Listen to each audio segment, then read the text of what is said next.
Hello, I'm Tam the TamBoTC channel, and I want to talk about Elder Scrolls as a role-playing game. So Elder Scrolls has never been known as a role-playing game in the sense when it comes to the dialogue system. But I hate how people have the interpretation of role-playing games being mostly the dialogue system or choices are what make a role-playing game. If that was the case, then a lot of JRPGs wouldn't count. Hell, Final Fantasy series wouldn't count as a role-playing game. So why do they get away scot-free, but frickin' Bethesda's goddamn Elder Scrolls doesn't? And yes, I'm going off of Luke Stevens' recent clip that was 3 or 4 days old now, but still is really stupid and needs to be talked about. By the way, I talked to my friend Dave about that title, and even he thinks it's really stupid and really just blindsided about the thing. Whether it's because of his audience saying something or it's because of something he has genuine thought on, it's still stupid. That title is really dumb for a plethora of reasons. But yeah, Elder Scrolls has never truly been known for its dialogue. Even during stuff where you would think it'd be strongest, like Morrowind, or even Daggerfall, it's never truly been known for dialogue choices. And it still counts an RPG. You gotta realize that there are various different types of RPGs as well as different elements to an RPG. From the combat to the skill trees to the perks and how you utilize them to the different classes to what races there are and how they contribute to that stuff.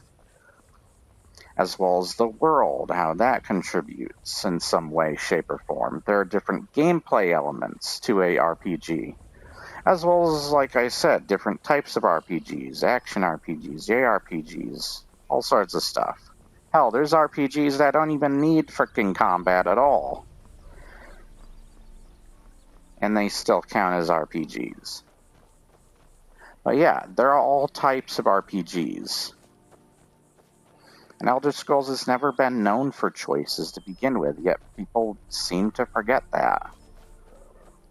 I don't remember many dialogue choices in Oblivion or Morrowind. Most of the time, when you ask for dialogue, it's just questions that give you more to read.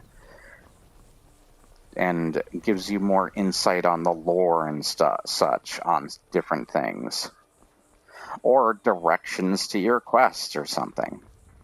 Or if you happen to piss off the guards, they're like, pay the goddamn gold or we're going to kill your ass. And that's basically where your dialogue options go.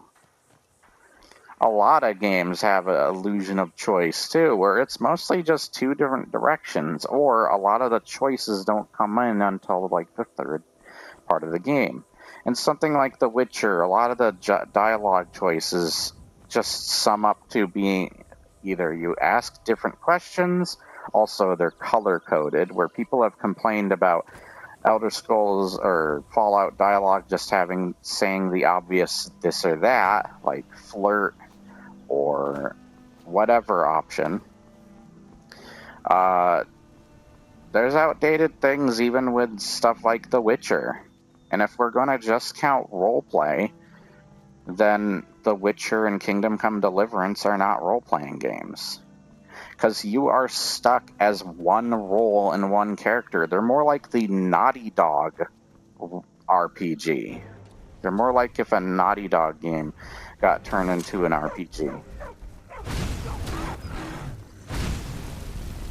They really are not an RPG in the same sense.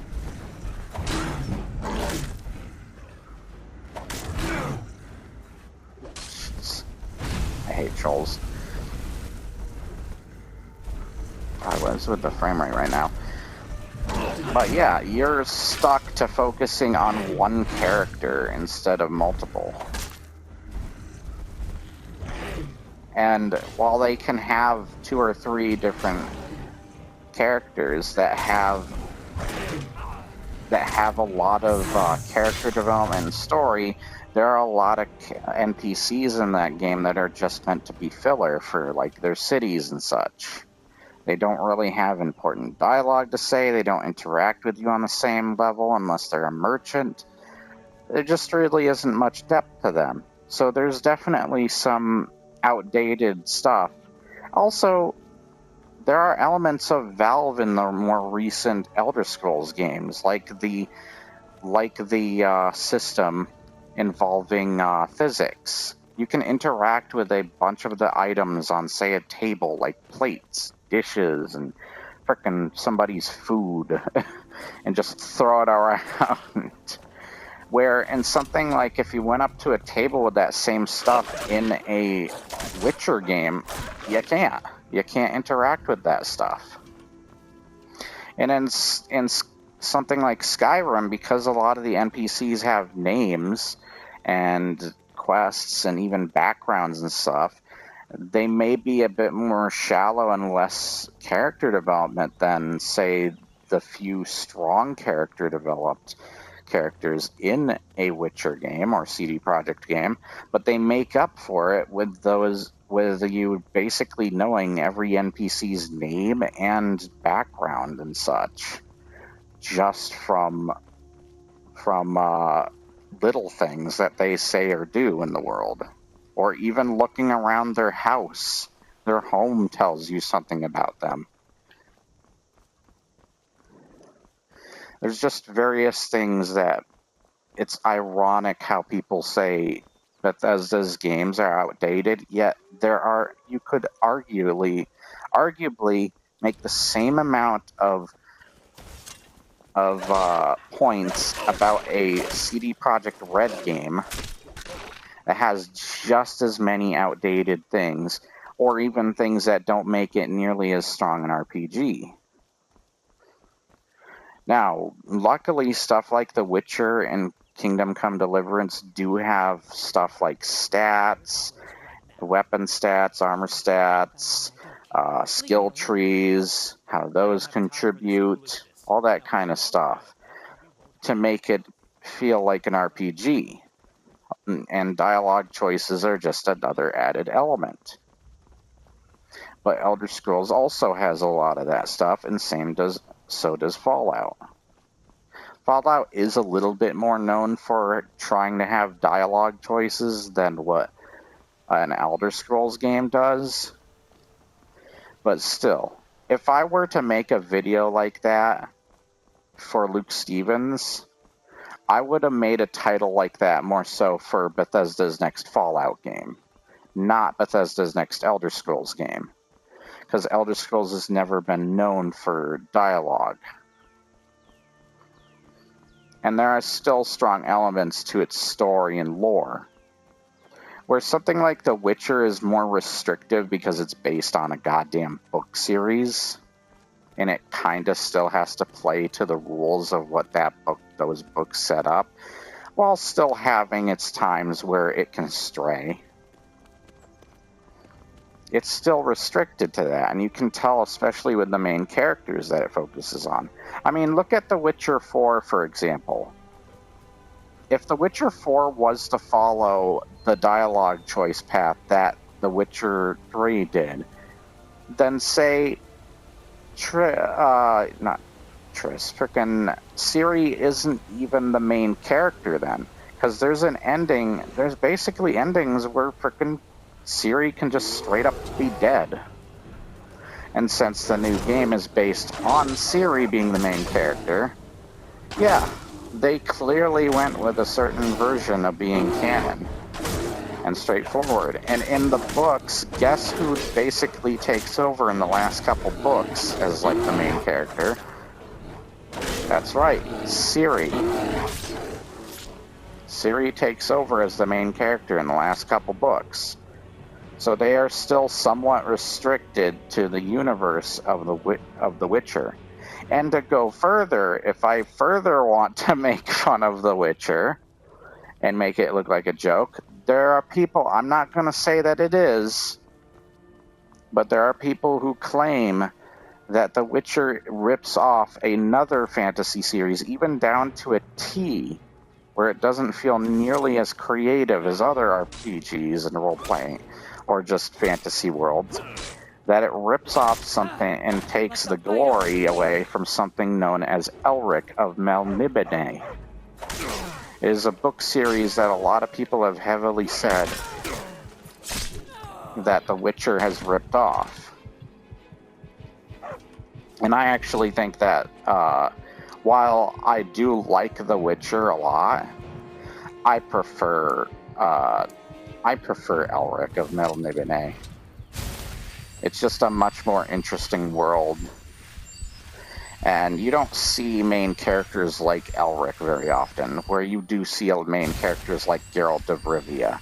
Geralt of Rivia is that nice guy, stoic, I'm dark and depressed, but I also have my emotions subverted. Like, he is a lot of characters that you've already seen before. He's a great character, but he is technically a character you've seen before. While Elric does have elements of characters you've seen before, you don't see many main characters who are just these, like, really evil bastards. Or, like, the equivalent of Deadpool in a way. There's not many characters like him. Where Geralt is kind of a character you've seen a bunch already.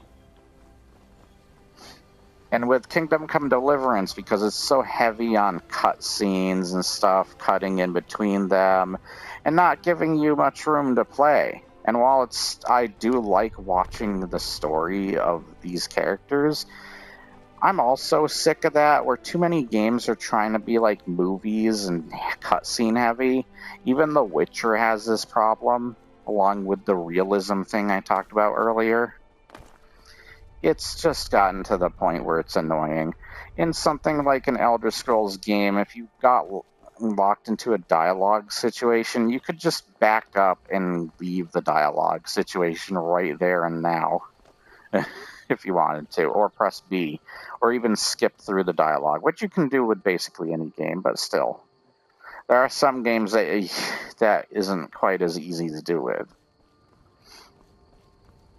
But nonetheless, I think people's interpretations of RPGs has gone in a different direction in how they interpret that, and I just don't agree. With the fact that there are so many different types of RPGs as well as different elements to RPGs, I just feel like people are in the wrong for having just weird interpretations of what it should definitively be. They want to just find... And the ironic part to that line of thinking is they technically made it more linear and lacking of choices in of itself, because they want to have a very straightforward interpretation of what an RPG is. So that in ironically arguing for choices and dialogue systems, now they've basically eliminated their own choices in dialogue on what a RPG should be. And it's just made things boring and very restrictive. I think an RPG can be whatever it wants to as long as it has a lot of those strong elements of an RPG. And honestly, the stronger elements are when you're role-playing as whatever you want to, and you can still do that in the Elder Scrolls universe. And I'm pretty sure that Elder Scrolls 6, even if it's going to be a bad game, will still retain a lot of those elements that made Skyrim an RPG, or Oblivion an RPG, or frickin' Morrowind an RPG. It will still retain a lot of those elements. There are various other situations I could bring up, as well as just outdated things from other games.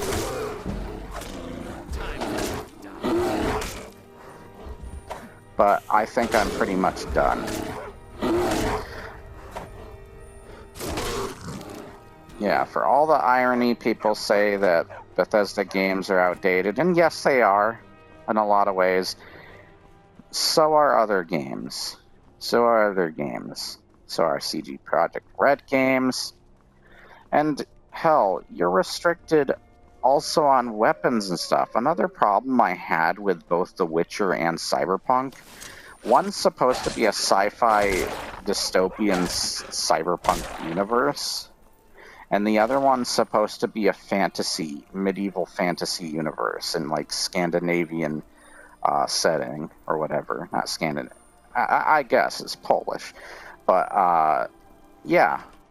And look at stuff like the armor sets and the weapons in those games, as well as the cities and the freaking clothing and such. Like in Cyberpunk, look at characters like Judy. What are they wearing? A freaking tank top, jeans, or whatever that those pair of pants are, where it's the freaking got the straps. And then you got like combat boots or something. Aren't those like real world clothing?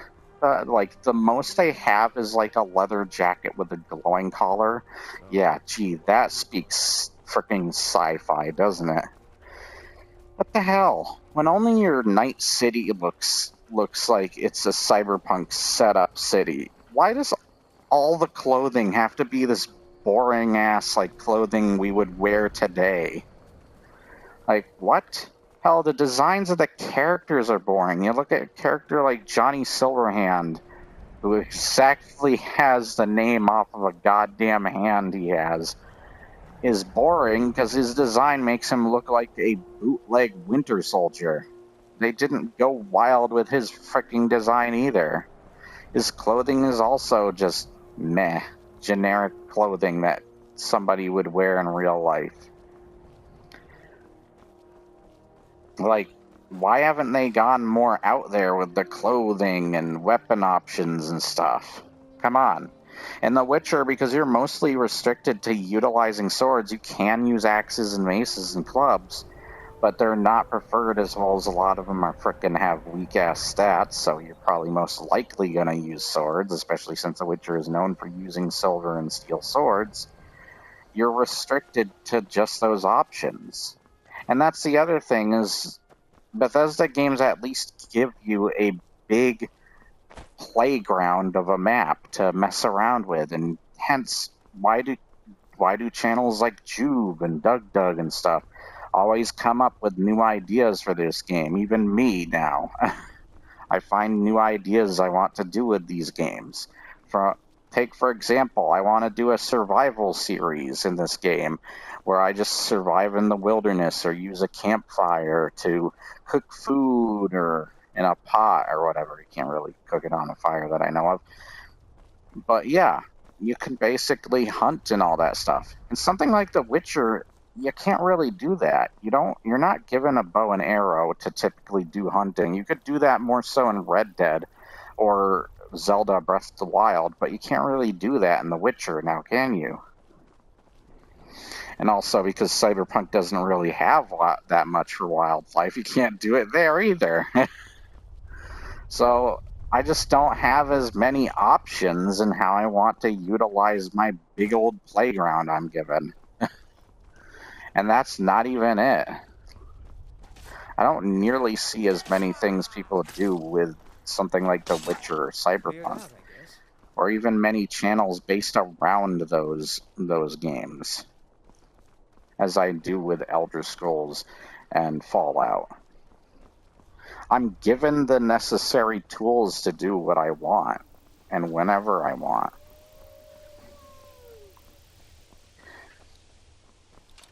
Hell, there are some ironic things I could even talk about with Fallout 4, because Fallout 4 replaying Fallout 4 again, as well as a lot of the Fallout games, I do think that Fallout New Vegas is better. That's for sure. But Fallout 4 might technically be better than something like Fallout 3. First off, if you look at the comparison between the story and the characters of Fallout 4 versus the story and characters of Skyrim, and I remember Bix bringing this up, but a lot of the characters don't change by the end. There are some characters and that they do a good job with, like the Dragonborn finding his destiny, finding out what it means to be a dragonborn by the end. Definitely has some character development reflected through his dialogue, which doesn't need to be that in-depth once again. And then you got stuff like and of course your character would be curious to ask a bunch of questions after being put in such a situation. And while that does make up a lot of dialogue, I'm not always a fan of it, it makes sense. But yeah, with Fallout, you genuinely do have a lot of character depth going on in it. Characters do change. Like the Greybeards, for example, in Skyrim, they are still hermits that live on their mountain and aren't willing to let people in all that much into their lives. They want nothing to do with the rest of the world of Skyrim, politics and such. Even though they do get involved in that one peace treaty or whatever, just to stop the war so that there's focus on the focus on the dragon attacks and such, and on Alduin. Hell, Alduin technically has some great character development too, but for the stuff that been crap for. First off, Alduin is the first enemy you see that destroys all of Helgen. He's the one that ironically also frees the Dragonborn. And then, not only that, when you go with Delphine later to see how, like, dragons being resurrected, who's there doing it? Alduin. It's a visual storytelling way of showing you that Alduin's behind all the dragon attacks. Every time you see a dragon now, you know Alduin resurrected that dragon, and that he's responsible for those dragons that attack various locations now. It's a good visual way of showing what kind of threat. And I mean, there's plenty of enemies that are threatening mostly through their actions in the world than they are being shown face to face with the main character. For example, Sauron in Lord of the Rings, or even Sephiroth in the Final Fantasy VII, or Final Fantasy VII itself, just that game, really. Because I don't think he's in any others that I know of. There might be a couple like spin-off games, but as well as like stuff like Kingdom Hearts. But yeah, that's basically it. Once again, like, I just don't get why people have such a limited, linear, ironically, interpretation of what makes an RPG when they forget those other elements in the conversation of such. When they say stupid things like, oh, Elder Scrolls 6 shouldn't advertise itself as an RPG.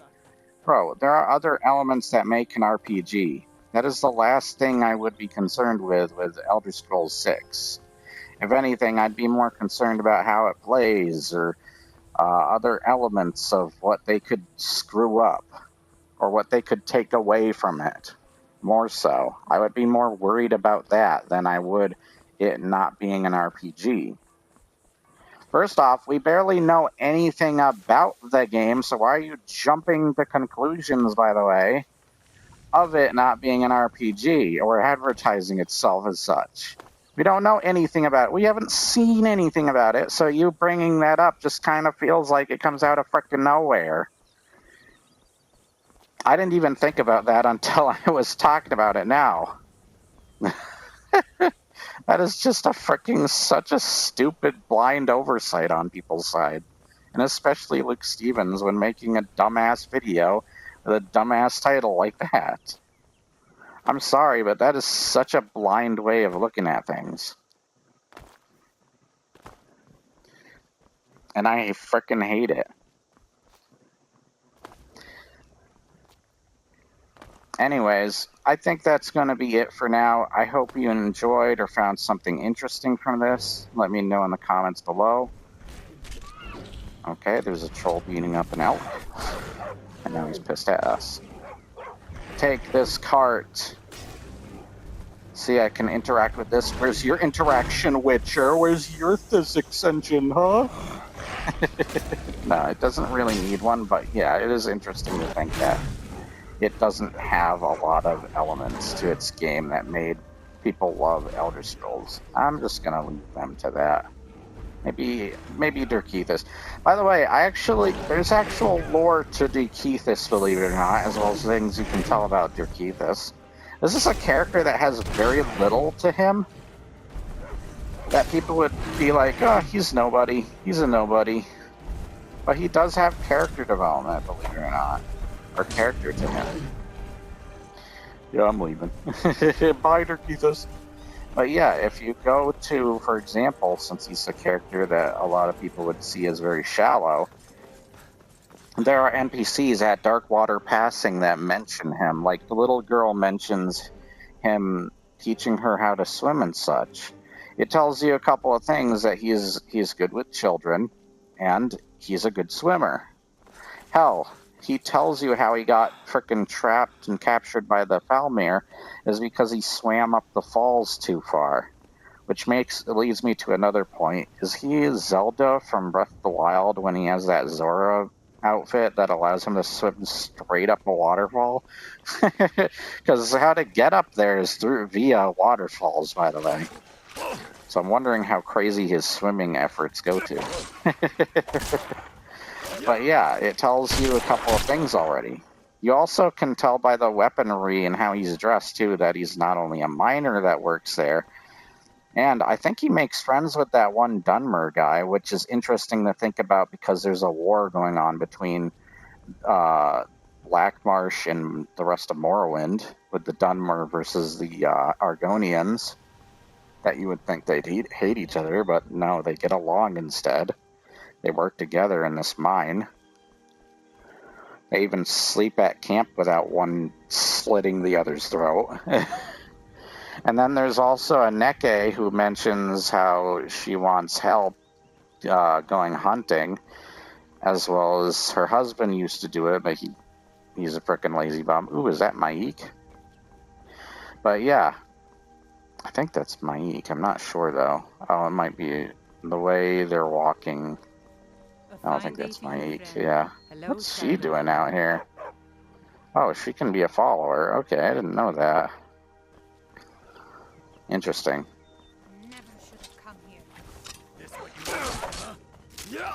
But yeah, you can tell also just by looking in somebody's home if they're What's a milk drinker like you doing out here?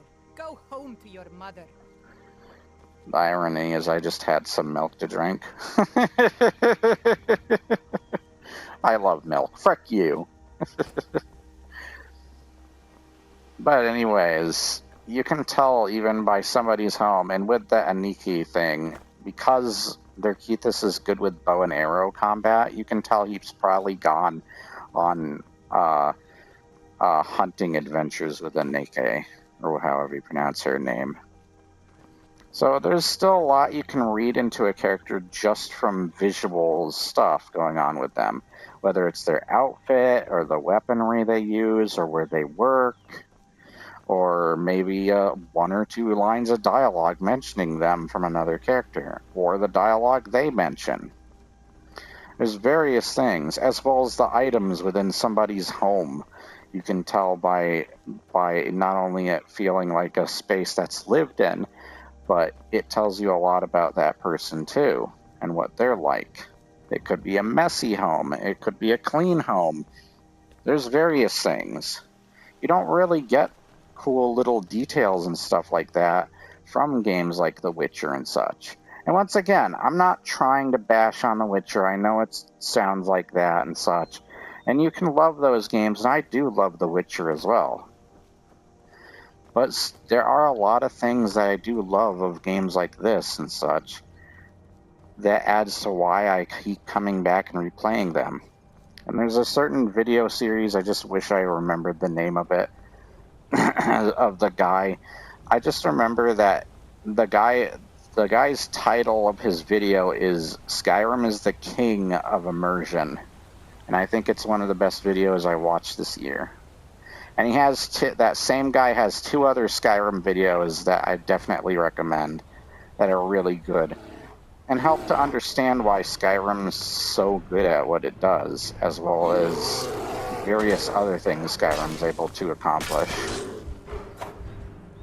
and be as known as it is. Can you stop trying to attack me, frickin' bear? I'm getting on this log. You can't stop me. Actually, I'm gonna run away like a little bitch. Let Keithus take care of that. By the way, here we are. We're at Darkwater Crossing, ironically. I was just walking around. I didn't think I was gonna actually end up at Darkwater Crossing, but here we are. But yeah. I hope you enjoyed this video. If you did, like, share, and subscribe. Leave your comments below, and I'll see you next time. Oh, I guess I'm being arrested.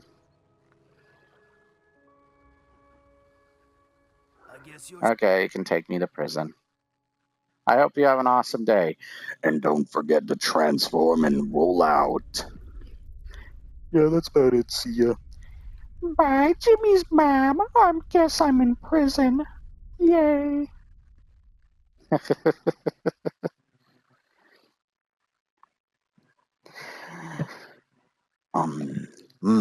Wind's howling.